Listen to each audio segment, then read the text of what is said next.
নমস্কাৰ ডিজিটেল শিক্ষা YouTube family ফালৰ পৰা আপোনাক সকলোকে পুনৰবাৰ স্বাগতম জনাইছোঁ ADRE 2.0 অসম পুলিচ SI কনষ্টেবলৰ লগতে যদি অসম টেটৰ কাৰণে প্ৰিপাৰেশ্যন কৰি আছে তেন্তে ইণ্ডিয়ান হিষ্ট্ৰী এই সিৰিজটো আপোনাক বহুত পৰিমাণে হেল্প কৰিব প্ৰিভিয়াছ ভিডিঅ'কেইটা আপোনালোকে চাই ল'ব পাৰিব আৰু এই সিৰিজটোৰ প্ৰথম যেটো কোৱেশ্চন সেই কোৱেশ্চনটো হৈছে who was the founder of Maurya dynasty কোন আছিল মৌৰ্য বংশৰ প্ৰতিষ্ঠাপক আপোনালোকে গম পায় যে ইণ্ডিয়ান হিষ্ট্ৰী বহুত এটা ইম্পৰ্টেণ্ট ৰোল প্লে কৰে অসম ষ্টেটৰ এক্সাম হওক বা চেণ্ট্ৰেলৰ যিকোনো এক্সামত চ' পৰাপক্ষত আপোনালোকে পাৰিলে ভালকৈ মনোযোগ দি চাব এতিয়া প্ৰশ্নটো যেটো আহিছে যে হেতু হৈছে মৌৰ্য বংশৰ প্ৰতিষ্ঠাপক কোন আছিলে শ্বেৰশ্বাহ হুমায়ুন পৰুচ চন্দ্ৰগুপ্ত মৌৰ্য ইয়াত আমি একচুৱেলি দেখি যেটো গুপ্ত মৌৰ্য আছে হেতু কাৰণে আমি গম পাম যে অপচন ডি টোৱে কাৰেক্ট এনসাৰ কিন্তু ইয়াত আপোনালোকক চন্দ্ৰগুপ্ত মৌৰ্য সমুদ্ৰগুপ্ত যদি তেনেকুৱা অপচন দিয়ে তেতিয়া আপোনালোকৰ হয়তো খেলিমেলি লাগি যাব পাৰে সো ইয়াত যদি আমি চাবলৈ যাওঁ তেন্তে কোনটো কাৰেক্ট হ'ব অপচন ডি টো ইয়াৰ কাৰেক্ট এনসাৰ হ'ব চন্দ্ৰগুপ্ত মৌৰ্য হৈছে মৌৰ্য বংশৰ প্ৰতিষ্ঠাপক নেক্সট আহিলে who has been called as the syndicator by Greek scholars so Greek পণ্ডিতসকলে কাক চেণ্ডুকাটাছ বুলি কোৱা হয় চেণ্ডুকাটাছ by Greek scholars শ্বেৰশ্বাহক কয় আলেকজেণ্ডাৰক কয় অশোকাক কয় নে চন্দ্ৰগুপ্ত মৌৰ্যক কয় সো ইয়াত প্ৰশ্নটো মনোযোগ দিব আপোনালোকে আৰু ইয়াৰ যেটো কাৰেক্ট এনসাৰ হেতু যদি চাবলৈ যাওঁ তেন্তে অপচন ডি টোৱে কাৰেক্ট এনসাৰ হ'ব চন্দ্ৰগুপ্ত মৌৰ্য যেহেতু আমি মৌৰ্য ডাইনেষ্টিৰ ওপৰত ডিসকাস কৰিছো হেখিনি আপোনালোকৰ এনসাৰখিনি পিক কৰিবলৈ ইজি হৈছে কিন্তু আপোনালোকে যেতিয়া মিক্স হৈ আহিব তেতিয়া আপোনালোকৰ ইয়াতে ভুল লাগিব 3 নম্বৰ যেটো কোৱেশ্চন আহিলে হু আৰ্ন দা টাইটল অৰিত্ৰঘাট কোনে অৰিত্ৰঘাট উপাধি লাভ কৰিছিলে বিম্বিসাৰা ধনানন্দ বিন্দুসাৰা নে ভদ্ৰবাহু অৰিত্ৰঘাট উপাধি কোনে লাভ কৰিছিলে যেকিটা অপচন দি থোৱা আছে চাৰিটা অপচনৰ ভিতৰত যদি আমি চাবলৈ যাওঁ তেন্তে কোনটো কাৰেক্ট হ'ব অপচন সি বিন্দুসাৰাই হেতু উপাধি পাইছিলে নেক্সট কোৱেশ্চন যেটো একচুয়ালি মোস্ট ৰিপিটেড আৰু কমন কোৱেশ্চনছ হয় Indica was written in which language so ইণ্ডিকাখন কোন ভাষাত লিখা হৈছিলে সো আমি গম পাওঁ যে মেগাস্থনিছৰ ইণ্ডিকা হেতু কথা আমি গম পাওঁ যে ইণ্ডিকাখন কোনে লিখিছিলে হেতু কোৱেশ্চন প্ৰায় অহা দেখা যায় কিন্তু ধৰি লওক এনেকুৱা ধৰণৰ আহি যাব পাৰে ইণ্ডিকাখন কি ভাষাত লিখা হৈছিল অবধি গ্ৰীক সংস্কৃত নে হিন্দী সো এই যে চাৰিটা এনসাৰ হয় এই চাৰিটা অপচনৰ ভিতৰত যেটো কাৰেক্ট এনসাৰ হেতু হৈছে অপচন বি গ্ৰীক ভাষাত লিখা হৈছিল নেক্সট কোৱেশ্চন আহিলে হুইচ লাষ্ট নন্দ ৰুলাৰ কিল বাই চন্দ্ৰগুপ্ত মৌৰ্য কোন শেষ নন্দ শাসকক হত্যা কৰি চন্দ্ৰগুপ্ত মৌৰ্যই মগধত মৌৰ্য বংশৰ প্ৰতিষ্ঠা কৰিছিলে হেতু কথা হদিছে লাষ্ট নন্দ ডাইনেষ্টিক একচুয়ালি পৰাস্ত কৰি চন্দ্ৰগুপ্ত মৌৰ্য ৰজা হৈছিলে কিন্তু মেইন কথা কি হ'ল ইয়াত আপোনালোকে চাণক্য কথা আহে ইয়াত যদি আমি মেইন কোৱেশ্চনটো চাবলৈ যাওঁ যে লাষ্ট নন্দ বংশৰ ৰুলাৰ কোন আছিল হেতু হদিছে ধনানন্দ অশোকা কৌটিল্য নে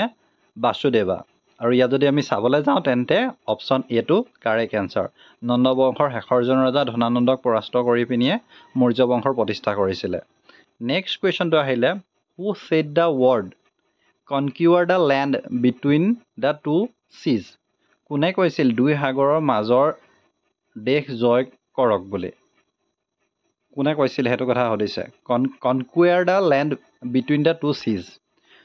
ইয়াত যদি চাবলৈ যাওঁ সমুদ্ৰগুপ্তই কৈছিলে নে অশোকাই কৈছিলে নে বিন্দুসাৰাই কৈছিলে নে হৰ্ষবৰ্ধনই কৈছিলে আৰু ইয়াত যদি আমি চাবলৈ যাওঁ তেন্তে ইয়াৰ যেটো কাৰেক্ট এনসাৰ হেতু হৈছে অপচন সি বিন্দুসাৰা নেক্সট কোৱেশ্চনটো আহিলে 7 number question what is the capital city of Chandragupta Maurya Chandragupta মৌৰ্যৰ ৰাজধানী কি আছিল একচুয়ালি মৌৰ্য ডাইনেষ্টিৰ টাইমত ৰাজধানী কি আছিল হেতু হদিছে চন্দ্ৰগুপ্ত মৌৰ্য উৰিষ্যা পাটলিপুত্ৰ কলিঙ্গা নে গয়া মানে একচুয়ালি বুধগয়া হয় সো এই যে চাৰিটা অপচন আছে তাৰ চন্দ্ৰগুপ্ত মৌৰ্যৰ ৰাজধানী যদি চাবলৈ যাওঁ তেন্তে কি হয় পাটলিপুত্ৰত চন্দ্ৰগুপ্ত মৌৰ্যৰ ৰাজধানী আছিল সো এই এনেকুৱা ধৰণৰ কোৱেশ্চন আমি আগৰ পাৰ্টটো ডিসকাস কৰিছিলো যে বৌদ্ধিষ্ট কাউন্সিল কোড হৈছিল হে পাটলিপুত্ৰত হৈছিল সো তাৰ ৰিলেটেড এইখিনি কোৱেশ্চনছ হয় নেক্সট কোৱেশ্চনটো আহিলে which was the famous education centre of Mauryan period Maurya যুগৰ বিখ্যাত শিক্ষা কেন্দ্ৰ কি আছিল হেতু হদিছে তক্ষশিলা কলিঙ্গ ৰাজুকাছ নে সমাহাৰাতা সো এই যে চাৰিটা আছে যে ফেমাছ এডুকেশ্যন চেণ্টাৰ কি আছিলে সেইটো সময়ত আৰু ইয়াৰ যিটো কাৰেক্ট এনচাৰ সেইটো হৈছে তক্ষশিলা সো ইয়াত যদি আপোনালোকে তক্ষশিলা নিদি পিনি আপোনালোকক বেলেগ এটা অপশ্যন দিয়ে তেতিয়া আপোনালোকৰ নালন্দা যদি দি দিয়ে তেতিয়া আপোনালোকৰ ইয়াত কনফিউজ লাগি যাব পাৰে নেক্সট কুৱেশ্যনটো আহিলে which coins were in practice during the reign of Mauryan period Maurya যুগৰ ৰাজত্বকালত কোনবোৰ মুদ্ৰা প্ৰচলিত আছিল একচুৱেলি অপশ্যন যিকেইটা আছে সেইকেইটা আছে চিলভাৰ কপাৰ পাণ নে ব্ৰঞ্জ আৰু ইয়াত যদি আমি চাবলৈ যাওঁ সেইটো টাইমত কি মুদ্ৰা প্ৰচলিত হৈছিলে পাণ মুদ্ৰা নেক্সট আহিলে মুদ্ৰা ৰাক্ষসা ৱাজ ৰিটেন বাই মুদ্ৰা ৰাক্ষসখন কোনে ৰচনা কৰিছিলে পতঞ্জলি মেগাস্থেনিছ তাম্ৰপাণি নে বিশাখা দত্ত সো মুদ্ৰা ৰাক্ষসাখন সেইটো টাইমত কোনে ৰচনা কৰিছিলে অপশ্যন যদি চাবলৈ যাওঁ তেন্তে আছিলে বিশাখা দত্ত নেক্সট কুৱেশ্যন আহিলে who won the title of liberator কোনে লাভ কৰিছিল মুক্তিদাতা উপাধিটো কোনে লাভ কৰিছিলে সেইটো কথা সুধিছে অশোকা বাসুদেৱা বুদ্ধ নে চন্দ্ৰগুপ্ত মৌৰ্য আৰু ইয়াত যদি আমি চাবলৈ যাওঁ তেন্তে ইয়াৰ যিটো কাৰেক্ট এনচাৰ সেইটো হৈছে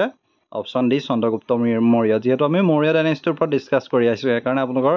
এনচাৰটো পিক কৰিবলৈ ইজি হৈছে নেক্সট কুৱেশ্যন আহিলে which of the following was not a land related tax during Mauryan period তলৰ কোনটো একচুৱেলি মৌৰ্য যুগত ভূমি সম্পৰ্কীয় কৰ নাছিল যিহেতু আগতে আমি জানো যে বহুতখিনি কৰ আছিলে বৰ্তমান যেনেকৈ টেক্স আছে ডাইৰেক্ট টেক্স ইনডাইৰেক্ট টেক্স হওক চ' যিখিনি টেক্স আছে আগতো তেনেকুৱা ধৰণৰ টেক্স আছিলে যিখিনি ভূমিৰ সম্পৰ্কীয় আছিলে চ' ইয়াত যদি চাবলৈ যাওঁ কোনটো কৰ নাছিল সেইটো সুধিছে ভাগ শুল্ক বালি নে উৰ্কা আৰু ইয়াত যদি আমি চাবলৈ যাওঁ তেন্তে অপশ্যন বি শুল্কটো একচুৱেলি নাছিলে সেইটো টাইমত নেক্সট কুৱেশ্যন আহিলে চেলুকাছ নিকেটৰ ৱাজ ডিফিটেড বাই চেলুকাছ নিকেটৰক কোনে পৰাস্ত কৰিছিলে বৃহদত্ত অশোকা পুষ্যামিত্ৰ শুঙ্গা নে চন্দ্ৰগুপ্ত মৌৰ্য চ' ইয়াত যদি চাবলৈ যাওঁ তেন্তে ইয়াৰ যিটো কাৰেক্ট এনচাৰ সেইটো হৈছে অপশ্যন ডি চন্দ্ৰগুপ্ত মৌৰ্য আৰু চেলুকাছ নিকেটৰ কোন আপোনালোকে যদি জানে কাৰ একচুৱেলি সেনাপতি আছিলে যদি আপোনালোকে জানে তেন্তে সেইটো কমেণ্ট কৰিব নাপাহৰিব নেক্সট কুৱেশ্যন আহিলে who took the throne of Chandragupta Maurya Chandragupta মৌৰ্যৰ সিংহাসন কোনে লৈছিলে সেইটো কথা সুধিছে বিন্দুচাৰা বৃহদত্ত অশোকা নে অজাতশত্ৰু নেক্সট আহিলে ইয়াৰ যিটো কাৰেক্ট এনচাৰ সেইটো হৈছে বিন্দুচাৰা নেক্সট কুৱেশ্যন আহিলে 15 number the best specimen of the Mauryan art represented by theirs actually Maurya শিল্পৰ শ্ৰেষ্ঠ নমুনা প্ৰতিনিধিত্ব কিহত কৰিছিলে বা কোনে কৰিছিলে সেইটো কথা সুধিছে প্ৰতিনিধিত্ব কিহৰ দ্বাৰা কৰা হৈছিলে স্তূপা কেভছ পিলাৰ নে নন অফ দিছ স্তূপা আছিলে নে গুহা আছিলে নে পিলাৰ আছিলে নে বেলেগ কিবা আছিলে আৰু ইয়াত যদি চাবলৈ যাওঁ তেন্তে ইয়াৰ যিটো কাৰেক্ট এনচাৰ সেইটো হৈছে অপশ্যন চি পিলাৰ্ছ নেক্সট আহিলে Arthashastra was written during the period of Arthashastra কোন যুগত লিখা হৈছিলে সেইটো সুধিছে সংগা মৌৰ্য নন্দ নে গুপ্ত ইয়াত যদি চাবলৈ যাওঁতে অৰ্থশাস্ত্ৰৰ কোনটো যুগত লিখা হৈছিলে ইয়াৰ যিটো কাৰেক্ট এনচাৰ সেইটো যদি চাওঁ মৌৰ্য বংশৰ টাইমতে লিখা হৈছিলে হু ৱাজ কল্ড ইণ্ডিয়ান মেচিয়াভেলি কাক ইণ্ডিয়ান মেচিয়াভেলি বুলি কোৱা হৈছিলে